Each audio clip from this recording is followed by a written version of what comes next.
That's not him! The sister's cry was the first thing he heard since they managed to resuscitate him. That's not him! Every time he blinked, every time she caught his eye. Her brother's eyes were not there, and nobody would listen to her because his eyes were open and he was alive. He looked at his sister as if he'd never seen her before. A girl at the other end of the bed, making him feel guilty, but he had forgotten why she might have been right. His mother's hand on his forehead conveyed to him a familiar pressure that he must grow old, that he must outlive her at any cost. The father's abandoned posture as he sat on a chair next to him brought back a sense of resignation and consequential silence. The image of an empty pool came to mind. The father's water had been drained, and the son's water had been prohibited to fill the hole. His heart began to pound harder. Nothing felt right. He was too young for this. There was too much happening in this hospital room that didn't belong to him. "We can't wait to bring you home," the mother assured him, and the squeeze of her hand signaled to him that she'd never let go. He tried to find words in his mouth. Across his teeth, the tongue, he was looking for his voice. He screamed instead, as if to pull something from his stomach.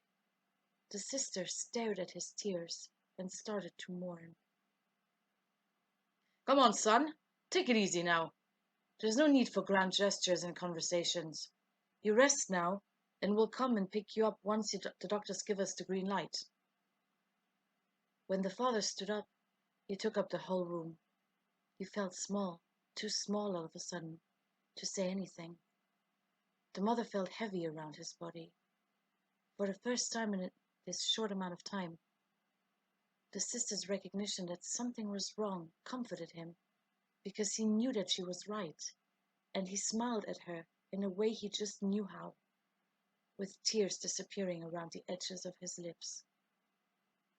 When they brought him home a few days later, he got a feeling that he hadn't lived there anymore, that they just wanted him back without knowing why. He wasn't invisible to his sister. She was scared of him because she saw him, but she hadn't made up her mind yet whether she should stay afraid. He didn't react to the photographs of him that hung on every wall because he couldn't recognize himself. He moved as if he had never set foot on this earth before, except for his body. "Are you a ghost?" He knew the sister was talking to him. His eyes widened. He was thinking, "Why are you doing this?" The mother always put her in her place. The mother's hands could harden, especially around her daughter's wrist. "He hasn't said a word. I don't think he can speak." The sister's words disturbed the mother, and the room filled with expectations. He had no idea how to act. His body twitched in certain places. His eyebrows seemed to pull his mouth open to verbalize what was absent within him.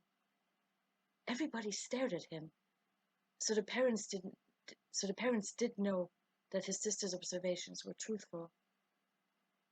The father broke up the tension by stepping towards his son and patting him on the back a few times. "Come back to us, son. It's time to live and forget. All right?" The father took an ice cream from the freezer, left the wrapper on the aisle, and turned on the television. "How about a good long bath?" Without waiting for an answer, the mother rushed to the bathroom. "Do you want to see your room?" As soon as the sister mentioned his room, his body turned and he knew where to go. He looked back at her and she followed him. They hurried past the bathroom, startling the mother with her fingers under the faucet.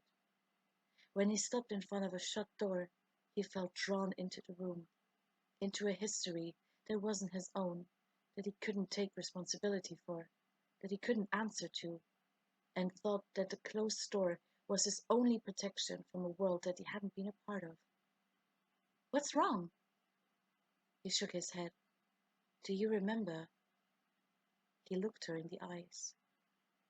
The mother came out of nowhere and opened the door to his bedroom. She was pretending. She was smiling, standing tall in the middle of his room. "Come on, nothing to be scared of. Here's your towel. I've drawn you a bath.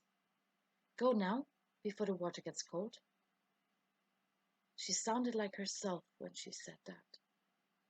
The mother disappeared as quickly as she came. "You don't have to stay here. Nobody can make you stay. You know that, right?" He looked lost in his own room, lost in his body. He had lost his language, his connection to everything, everyone. But the pull from somewhere wouldn't stop tugging at him. He started to get undressed. He responded to the mother that way, without moving further into the room. "Oh no, not in front of me!"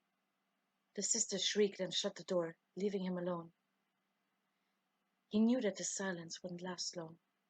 He put the towel around his naked body and felt that all his wounds were covered and hidden. Inside the bathtub, he let go of everything within him, until the water got cold, and he repressed where he was, staring at the tiles on the wall. The father burst into the bathroom. "Are you out of your mind? Where do you think you are? Clean this shit up!" His father drained the water. He washed and scrubbed his hands clean whilst looking at his son in the mirror. He disgusted his father. Not everything that had been within me had been drained like the father would have wanted.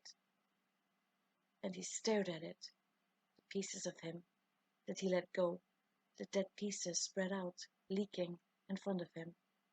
"Look at you!" The father whispered with his back turned to him. The mother entered the room as if she had known what to expect. "Take care of your son!" The father barked and left her with him. Sometimes he seemed to be closer to his body than he could comprehend. He waited for guidance. Instead, every knot came to the surface.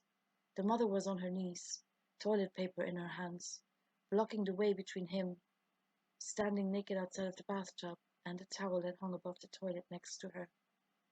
She cleaned what was already clean. When she handed him his towel, his skin had already dried. That night, in his bed, he understood how everything and everyone would turn into a memory, that he had access to images that weren't there anymore, that what could move inside of him was free to go. He looked at the furniture that always failed to hide him, the moonlit mirror that contained the history of his room, the dust that had already settled everywhere.